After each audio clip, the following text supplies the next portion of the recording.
A farmer's daughter was carrying her pail of milk from the field to the farmhouse when she fell a-musing. The money for which this milk will be sold will buy at least 300 eggs.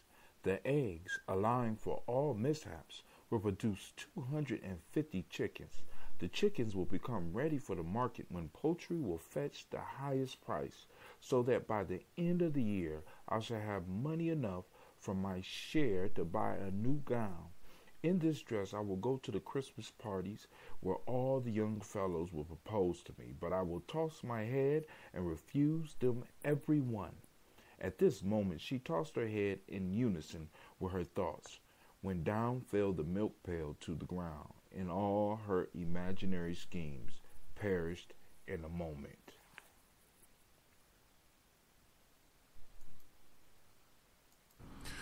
You are now listening to Giami Journey Radio. This is a Heart of a Symbol production.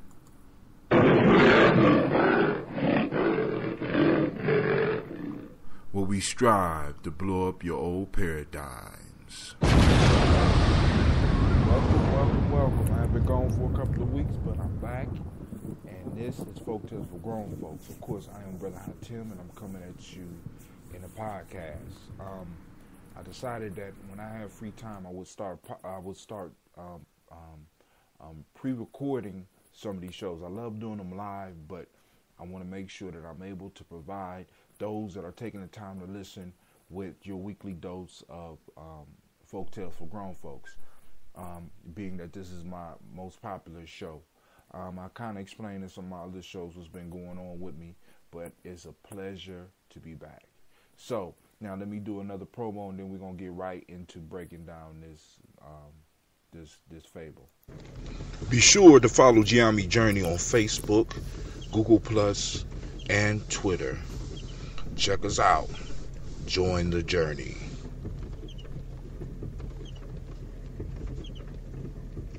That's right, join the journey. Yo, so we're reading from Aesop Fables.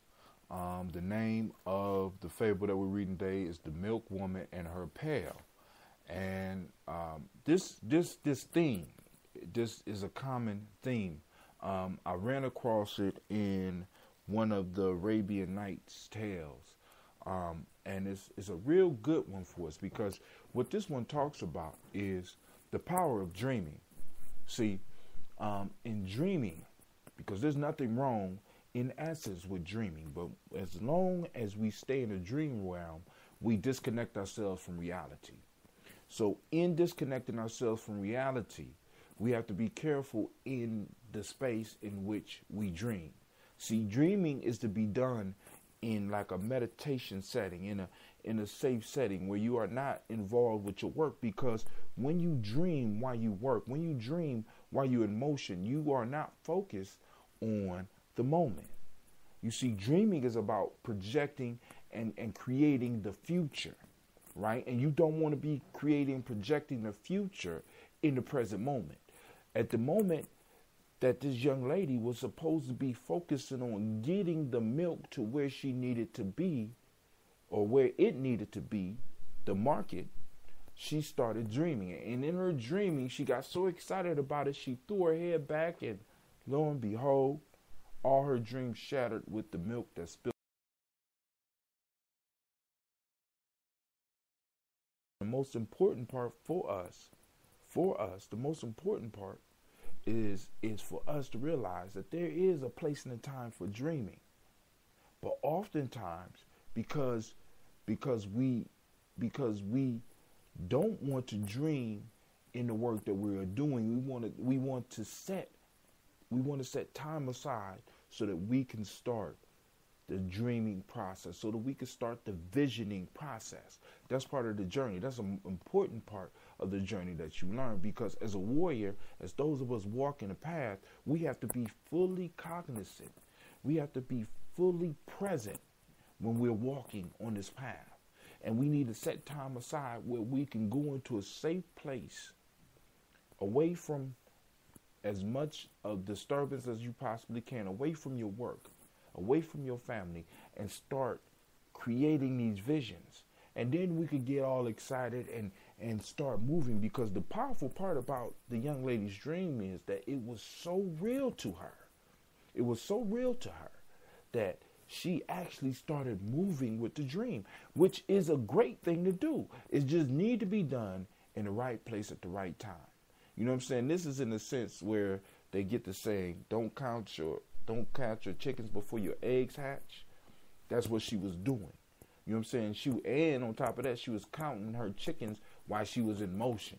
So she ended up dropping and killing the chickens. Before she even got the chickens, she killed the chickens when she dropped the milk. You know what I'm saying? So now, the most important part for us coming from this fable for me, and like I said, I constantly state for me, is one, being able to dream in the right place at the right time.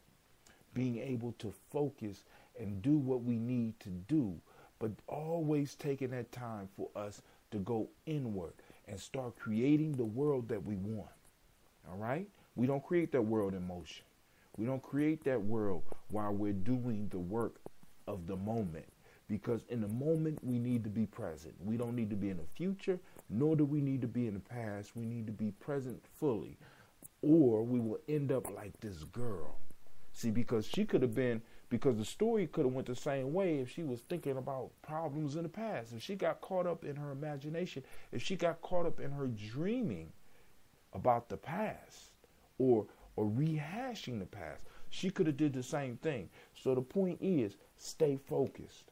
You know what I'm saying? When you're doing something, stay focused, stay in the moment. Right now, I am focused on my microphone. I am focused on getting this point across. I'm staying focused, right? And you need to do the same, all right? And when it's time to dream, set up your dreaming time. Set up a real dreaming time. You call it meditation, you call it dreaming, you call it vision seeking or vision questing or whatever you want, but set up that time so that you can have it. This is Brother Hatim. You are now listening to Giami Journey Radio. This is a Heart of a Symbol production.